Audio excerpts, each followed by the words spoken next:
Smoking again? Well, actually, yesterday I was smoking again. Today I'm smoking still.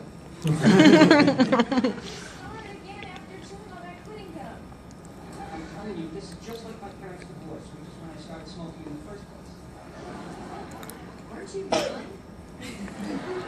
Yeah. I'm telling you something, that first smoke out of the campfire.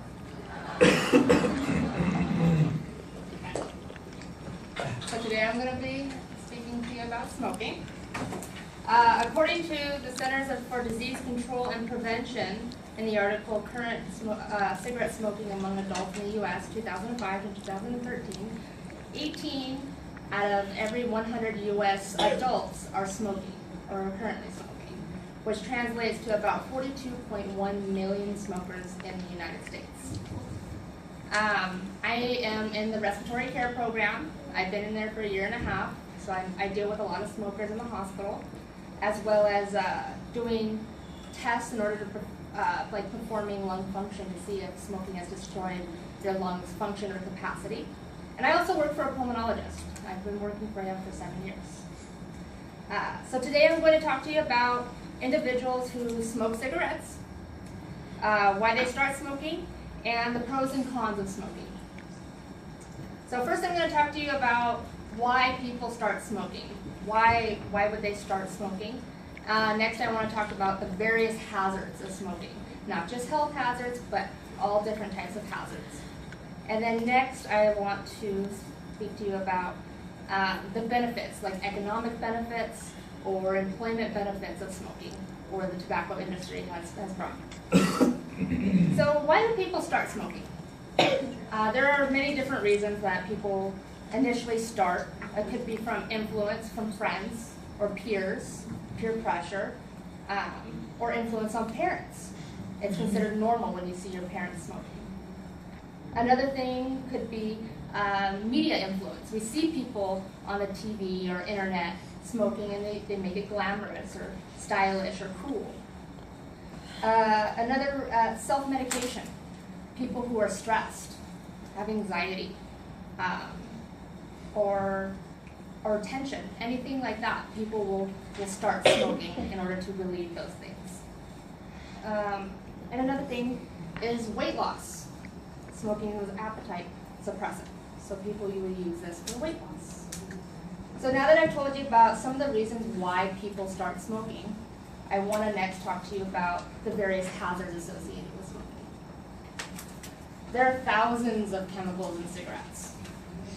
250 are poisonous. 70 of them are known to be carcinogenic, meaning to cause cancer. So some of the health factors or hazards associated with smoking are not only various cancers, not just lung cancer, but mouth, throat, tongue cancer, chronic obstructive pulmonary disease, which is very big with smokers, emphysema, heart disease, stroke, high blood pressure, and gum disease.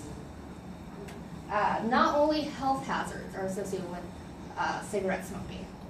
Another would be psychologically, dependence, being addicted to these things.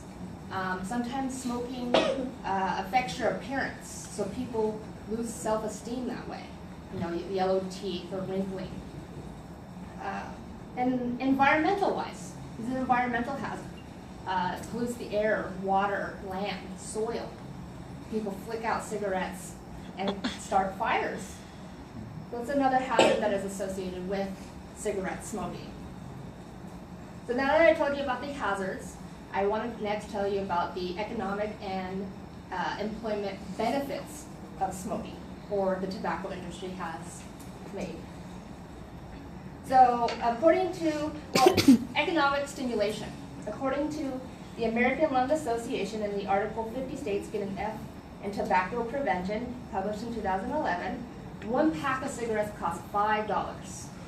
So if you have a 1 pack, you smoke 1 pack per day, this would be about $2,000 a year that one person would spend on cigarettes, which is taxable. So it's helping government funding and economical stimulation.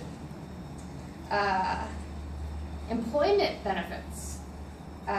According to the U.S. Department of Agriculture Economic Research, published in 2013, farming jobs, manufacturers, distribution companies, sales, retail of tobacco products, and people who ship these things, transportation of tobacco products. These are all jobs that are being benefited from tobacco sales. People who consume these products are kind of driving these jobs.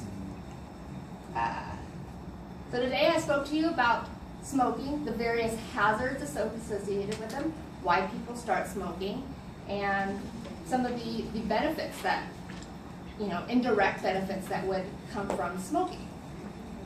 Again, 42.1 million smokers in the United States alone. It's a big number. Somebody that you know out there is a smoker. Friends, family, people in the parking lot at ABC, you drive by them every day. We all have our own vices. People who start or continue to smoke cigarettes, that's a vice of theirs. Lastly, this speech was to kind of inform you about just different hazards, not just the bad, health hazards, the psychological effects, the environmental effects, and actual benefits of the tobacco industry. So, in conclusion, the tobacco industry is multidimensional and is controversial. And there's good and bad things associated with the tobacco industry and the people willing and choose to smoke. Thank you.